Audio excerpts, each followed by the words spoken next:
నల్గొండ జిల్లా మునుగోడు నియోజకవర్గంలో గ్రామ పంచాయతీ ఎన్నికలు ఉత్కంఠను తలపిస్తున్నాయి. మరిగూడెం మండలం శివన్నగూడెం గ్రామంలో కాంగ్రెస్ మద్దతు రాపోలు యాదగిరి ఇంటికి ప్రచారం నిర్వహించారు. తను గత 10 సంవత్సరాల నుండి గ్రామంలో పేదలకు ఎంతో ఆర్థిక సహాయం చేశానని, శివన్నగూడెం గ్రామంలో భూములు కోల్పోయిన రైతులకు టీఆర్ఎస్ పార్టీ ప్రభుత్వం అన్యాయం చేసిందని విమర్శించారు. 4,50,000 రూపాయలకు ఒక ఎకరం భూమిని తీసుకుని రైతుల పొట్ట కొట్టిన గత బీఆర్ఎస్ ప్రభుత్వం తను అంగన్వాడికి స్థలం దానం చేశారని గుర్తు చేశారు. ఈ మధ్య కాలంలో ఒక యువకుడికి అనారోగ్యంతో చనిపోతే 1,00,000 రూపాయలు ఆర్థిక సాయం చేశారని, శివనగూడెం గ్రామంలో నేను చేసిన సేవా కార్యక్రమంలో ఎవరు కూడా చేయలేదన్నారు. నేనేదో రాజకీయాలు చేస్తానని పోటీ చేయట్లేదు, సేవ చేయడానికి సర్పంచ్ గా పోటీ చేస్తున్నానని వెల్లడించారు. 3వ నెంబర్ బ్యాడ్ గుర్తుపై ఓటు వేసి నన్ను అధిక మెజార్టీతో గెలిపించాలని శివనగూడెం ప్రజల్ని కోరుతున్నారు. ఎమ్మెల్యే కోమటిరెడ్డి రాజగోపాల్ రెడ్డి, మా ఎంపీ చామల కిరణ్ కుమార్ రెడ్డి, మాది నల్గొండ జిల్లా. నేను ఈ గ్రామ పంచాయతీ సర్పంచ్గా పార్టిసిపేట్ చేస్తున్నాను.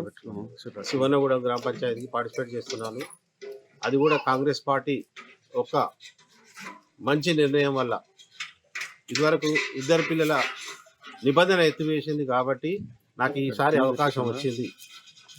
ఈ సర్పంచ్గా అవకాశం వచ్చినా నాకు రాకున్నా నేను గ్రామంలో సోషల్ యాక్టివిటీసు మా గ్రామంలో ప్రతి ఒక్క యువకులకు తెలుసు.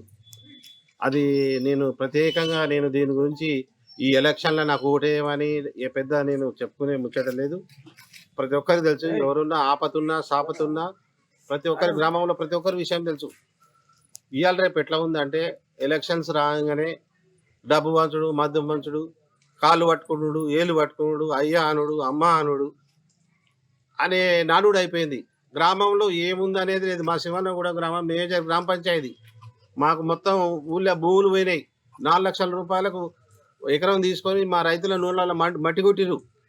దొంగతనంగా సంతకాలు పెట్టించి వాళ్ళను మభ్యపెట్టి ఊళ్ళో మొత్తం ఆగం చేశారు. ఇవాళ ఒక్కొక్క భూమి ఇవాళ చూద్దామంటే ₹1,00,00,000 ఎకరం ఉంది.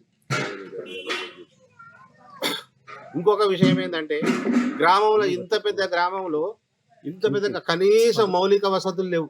ఏ గ్రామంలో చూసినా కానీ నీళ్లు, డ్రైనేజీ. మా ఊళ్ళో మీకు ఒక విషయం ముఖ్యంగా ఈ ఎలక్షన్లు వచ్చే వరకు ఎవడైనా మంచిగా సోషల్ యాక్టివిటీ చేస్తే వాడిని మీద లేనిపోని నిందలేసి మంచిగా చేసావా అని కథ డుబా అనిపించి ఊరిని మొత్తం నాశనం చేయాలనే ప్లాన్ చేస్తారు. శివన్నగూడెం గ్రామ ప్రజలకు నేను మరొకసారి చెప్తా ఉన్నా, కాంగ్రెస్ గవర్నమెంట్ మాది. ఇంకా 3 సంవత్సరాలు వస్తాయి. మా